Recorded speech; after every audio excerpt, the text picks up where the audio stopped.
respects, Sir Otto. I am Sir Hans Capon of Perkstein, and this is Henry of Skellets, my escort. Welcome to Trotsky, gentlemen. I'd greet you standing up as befits, but I'm glad I can even sit at the moment. I heard you were ambushed by outlaws. You heard right. Those bastards did a job on me. And I got out luckier than most. Almost all the others were killed, including my page and my surgeon. So there is no one here to heal me, and I will have to inform poor Albert's father. What is that bouncing in between his crotch? My service. I hope your health will soon be restored, sir. We shall see. But now, you tell me what happened here in Herrgottsnamen.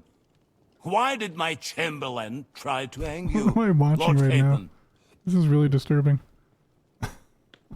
In truth, the welcome we got from your Master Chamberlain was somewhat... how shall I put it?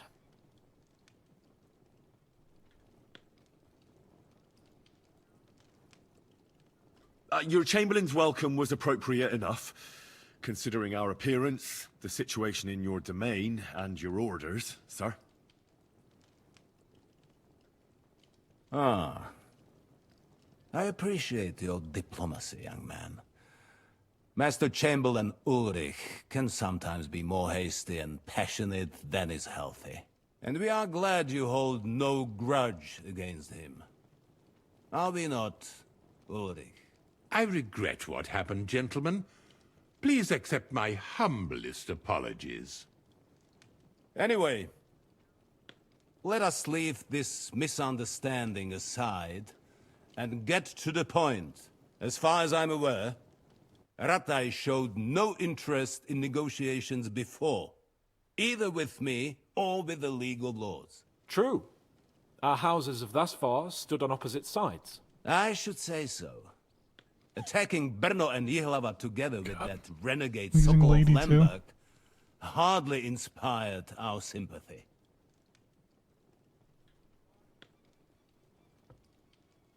But we can all point the finger. Your League of Lords, on the other hand, abducted the king. Although I don't doubt your reasons, just as Sir Hanush did. We certainly had. The main one being that your Wenzel is an irresponsible drunkard and idler who is hurting the Empire by his inactivity. But let us leave that aside. Tell me, what does Sir Hanush have on his mind? I am all ears. Unfortunately, during the ambush, we lost the letter we were carrying, so you'll have to make do with my word of mouth. All right. Go ahead and speak. In brief, Sir Hanush, Sir Radzig, and other lords take the view that the situation has got out of control. And that's of no benefit to anyone in Bohemia, neither Wenceslas's supporters or the League of Lords. King Sigismund's actions will not lead to instilling greater order than under King Wenceslas. Quite the contrary. Let us say that maybe. What arises from it? Sir Hanush and the other lords on our side are interested in knowing what the stance of the League of Lords is at this moment, and whether they haven't perhaps reevaluated some things. In other words, whether I might betray Sigismund. Well, betray is a strong word. We came to you, Sir Otto, because you're the leading voice of the League of Lords. I expect there are also lords among your ranks who are considering how to find a way out of this sticky situation. And for the Kingdom of Bohemia, it would certainly be better if our powers were to join, rather than parting. Your companion Who to take this speaks conversation like a seriously with the bouncing diplomat. penis in the middle of his However, crotch? the question is whether it's possible to join fire with water and end up with anything but nasty smoke. Nonetheless, Sir Hanush and Sir Radzig are right. There is disorder and anarchy in the land. Bandits riding roughshod all over.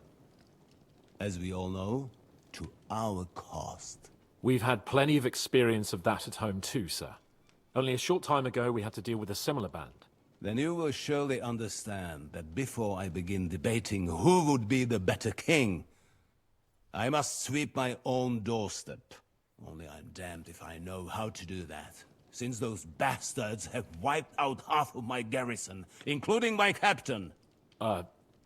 If I may be so bold, sir, you're not the only one. We also have a score to settle with them, so Henry and I will gladly help you. Is that so? Now that is what I call the words of a knight, Sir Hans. Right now, we've got a common enemy. So we have common interests, too. So then, sir, may we be of assistance to you? Indeed, you may. Perhaps in the end we may really find some common ground. I need to muster sufficient reserves to deal with those outlaws once and for all. I'm summoning my vassals here to Trotsky. And since I don't have many men left to send as messengers, I will gladly accept your help. Just say the word, sir. Where should we go? You'll go to Nebakov, a small castle, or rather a fortress among the cliffs. The yeoman there, Jaromir Nebak, is an old hardhat and may not be very willing to fulfill his obligations. It would be useful if an eloquent noble like yourself visited him to explain him clearly why I need his whole garrison. Who is this Lord Nebak? The lord of a smaller house with not much in the way of estates, just a fortress and lands, but he also owns a mill that provides a significant part of his income. His children are grown up. His daughter married well, thanks to Sir Otto. His son is away from the domain, dealing with duties. Sir Otto helped him to acquire an official position. In short, the House of Nebak is more than beholden to Sir Otto for his magnanimous help and support. Thank you, Ulrich. Nevertheless, I suspect Jaromir will not be keen to charge into battle. But that is of little consequence. He has a few good men who will be useful. That will do us. If he delivers, I will regard his obligation as fulfilled.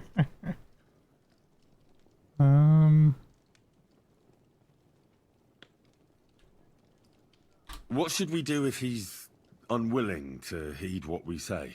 His house has always been loyal to mine. And it has always been more than worth their while. So tell him that I would like it to remain so. I do not expect any great obstacles, but it would be wise to show Sir Jaromir respect by sending him someone of status. He will take his time over being persuaded, and then concur, as he always has done. I'll get to him somehow, sir. I expect nothing less from you.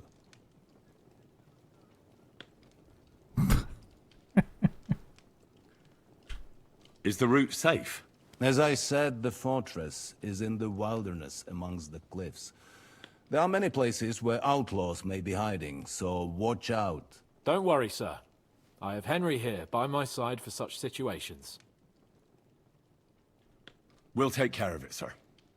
Count on us. All right. We'll head out as soon as possible. Let's not delay our diplomatic mission unnecessarily. Very well. I think that He is hasn't all been paying for now. attention at The all. Chamberlain will show you where you can put your head Been so down, focused on and he will supply you with horses. bouncing And things. once we have resolved this little digression, we shall talk about your own mission. And the sneezing, apparently. Thank you, sir. May I ask something, Sir Otto? Oh. Ask away, young man. When you were ambushed, did you see those bandits? Would you recognize any of them? Henry, don't start with that again. Why do you ask? The thing is, when we were ambushed, I believe I saw among them one of the men we ran up against at home. Oh. What did he look like? Do you know his name? He's called Istvan Toth, a Hungarian noble. He wears black armor. A stocky fella, around 40. I've already told you that's nonsense. How would he be here? You only saw him from a distance, from behind. You're imagining it. And why does this Toth interest you? young man? He was the leader of a band that made trouble for us in Sasau. And he has something that belongs to me. Interesting. But I must disappoint you. I saw no one of that description. Thank you, sir. And sorry. I had to ask. I understand. And now I shall entrust you to the care of Uri here. And I shall look forward to the good tidings you bring me from Nebakov. Go with God, gentlemen. Thank you for everything, sir. Is that lady had a sneeze Lord at be the with end? you. There will be time enough yet for social niceties. Now there are more practical matters to deal with. Sir Otto has generously agreed to accommodate Lord Capon in one of his chambers. And you, Henry, shall also be accommodated, as befits your station. There, your equipment shall also be returned to you, and you'll find your horse in the stable. Nevertheless, his lordship takes the view that, as a noble's escort, you should have a befitting mount.